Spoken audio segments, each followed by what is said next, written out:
Hey, coucou chère créatrice. Dans notre dernière vidéo, nous avons vu l'importance de se positionner avec son travail créatif. Aujourd'hui, j'avais envie de rentrer plus en détail avec toi, avec la notion de clientèle cible et d'image de marque. Alors, pour faire un rapide résumé, on avait vu la dernière fois que pour chaque type de population, il existe un marché. Donc le bas de gamme, le milieu de gamme, le haut de gamme. La création, c'est du milieu de gamme et du haut de gamme en termes de prix et en termes de qualité. Et donc, ça touche la clientèle cible des classes moyennes et des classes sup. D'accord? Donc, cette clientèle cible, pourquoi est-ce qu'elle est plus intéressée par de l'artisanat que les autres? Enfin, ces deux clientèles cibles-là, parce qu'elles ont les moyens de se l'offrir. Et je sais que ça, souvent, ça fait mal à une créatrice parce qu'elle a envie d'être accessible à tout le monde. Sauf que par respect pour son travail et par respect pour sa cliente, c'est important qu'elle vende son travail au prix juste. Le prix, on en parlera dans la vidéo suivante.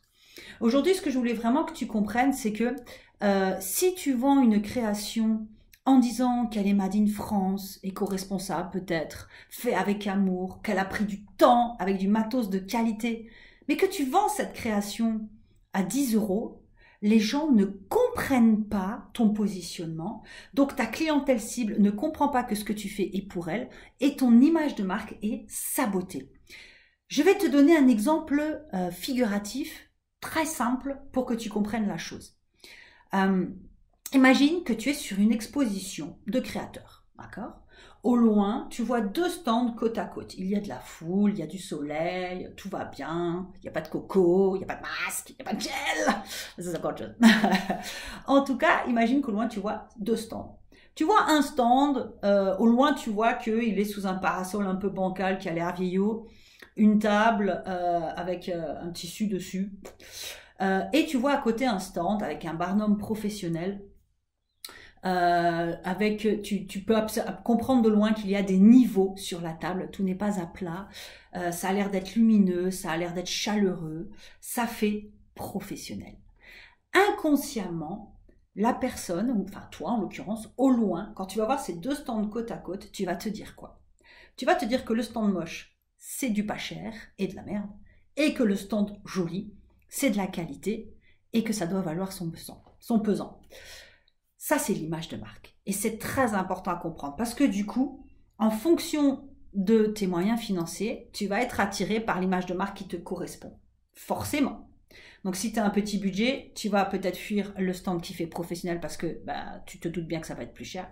Et si tu as un budget qui te permet d'acheter des créations, tu vas aller voir le stand qui est joli. Jusque-là, ça va. Maintenant, imagine que tu t'approches de ces deux stands. Sur le stand moche, tu as des créations à 300 € et sur le beau stand, tu as des créations à 10 €. Là, inconsciemment, dans ta tête, il y a quelque chose qui ne s'aligne pas, il y a quelque chose qui ne fonctionne pas. Et avant même que le créateur ait gagné ta confiance, il l'a perdu parce que inconsciemment, tu as la sensation de t'être trompé et donc d'avoir été trompé. Et ça, c'est tout le problème d'une mauvaise image de marque. Il est impératif d'avoir une image de marque qui corresponde à sa clientèle cible. Quand on cible les classes moyennes, on peut avoir une image de marque un peu plus décontractée, mais toujours de qualité. Ça veut dire avec des couleurs qui correspondent à son univers, une charte graphique qui correspond à son univers, un nom de marque qui correspond à son univers, etc., etc., etc. Le pourquoi aussi, mais le pourquoi c'est encore autre chose, on en rediscutera. Donc, par exemple, une créatrice qui a un univers enfant, d'accord, elle va éviter les symboles qui piquent, qui sont agressifs. Elle va éviter les couleurs agressives, le rouge, le noir, les couleurs flashy. Elle va plutôt aller dans des tons pastels, des formes rondes qui rappellent la maternité, comme des nuages, des ours en peluche, ce genre de choses. Une créatrice qui fait des bijoux solaires va avoir une image de marque lumineuse avec des couleurs dans les tons orangés, jaunes, avec une typographie qui fait lumineux.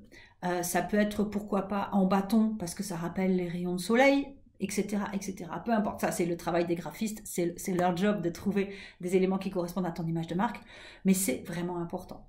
En haut de gamme, étant donné qu'on vend les produits plus chers, on a plus de temps à consacrer à sa clientèle. Donc en haut de gamme, la différence, c'est qu'on a un service client aux petits oignons. Alors, en classe moyenne aussi, on essaie d'avoir le meilleur service client possible parce qu'on est artisan et les gens se sentent proches de nous. Mais en SAV, c'est vraiment important, en classe sup, pardon, c'est vraiment important que le SAV ne permette aucun couac, qu'il soit hyper réactif. En haut de gamme, on a des photos léchées, aux petits oignons, professionnels. On a un discours propre. On peut avoir, en fonction, ça dépend de la clientèle cible, un langage soutenu. Je sais que la plupart des créatrices que je connais qui sont en robe de mariée ont ce côté très guindé, très haut de gamme. Mais ça participe à l'image de la marque et ça participe au prix psychologique, en fait, finalement. Après, on peut avoir par exemple une marque de robe de mariée rock'n'roll, ou sur les photos, par exemple, c'est une photo très professionnelle, très très très belle, avec la belle robe de mariée, et la nénette, elle a un perfecto et des boots, parce que ça cible les mariés rock'n'roll. Mais l'image de marque, elle est quand même là, et c'est important. Elle est peut-être moins guindée, parce qu'on cible les femmes rock'n'roll, qui sont forcément des femmes qui ont un peu plus de caractère, et qui sont un petit peu plus impertinentes, dans la place des clichés, hein, concrètement, hein, quand on fait du marketing, on est dans la place des clichés. Hein, on met tous les clichés dans sa clientèle cible et puis on essaye d'y coller du mieux qu'on peut. Et par la suite, en évoluant avec sa clientèle cible, on voit ce qui est bon ou pas et on enlève ce qui ne l'est pas et on garde ce qui l'est. Toujours est-il que pour que, quand on arrive sur votre site et que ce site présente des créations haut de gamme, pour que ce soit perçu comme du haut de gamme, l'allure du site, l'apparence du site compte autant que les photos, que les produits, que les prix. Tout doit être aligné. Comme je vous le disais au début, si vous avez un prix bas de gamme sur une création haut de gamme, les gens ne comprennent pas déjà que votre travail a de la qualité, a de la valeur et de qualité. Ils ne comprennent pas que le produit est pour eux puisque le prix ne leur correspond pas. Donc ils vont se dire forcément que c'est de la merde, pardon, hein, mais concrètement, on est toutes d'accord avec le fait que quand on va faire ses courses, on sait que c'est pas pour avoir de la super top moumoute qualité. C'est pas la même viande que chez le boucher, par exemple. Hein. À contrario, quand on achète à un créateur, on s'attend à de la qualité différente que chez d'accord? Mais du coup, l'image de marque correspond à cette qualité, le prix correspond à cette qualité, la clientèle cible correspond à cette qualité. Je rappelle que pour les classes moyennes, le prix arrive en 3e position de critères d'achat seulement. Pour les classes populaires, le prix arrive en 1re place parce que on est plus en mode survie, on doit compter le moindre euro dépensé, donc forcément on regarde que le prix. Mais chez les classes moyennes, on regarde d'abord la qualité et l'origine des produits. C'est un sondage qu'on a fait avec l'Épi Bavarde en 2020, en été 2020, auprès des consommateurs de l'artisanat et ça a été très intéressant. Chez les classes sup, le prix n'arrive qu'en 5e position dans la décision d'achat. C'est important à comprendre. Donc, si vous n'alignez pas vos prix avec votre image de marque, votre clientèle cible et votre travail, il y a incohérence et les gens n'achètent pas. Dites-vous bien, et c'est la dernière chose que je veux dire sur les prix parce qu'on en fera une autre vidéo, dites-vous bien que si les gens n'achètent pas chez vous, c'est pas parce que vous êtes trop cher, c'est souvent parce que vous n'êtes pas assez cher et que du coup, ils n'ont pas compris votre positionnement.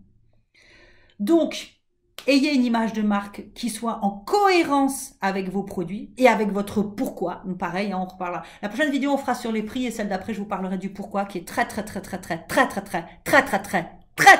important. C'est la base de votre communication et de votre image de marque, justement.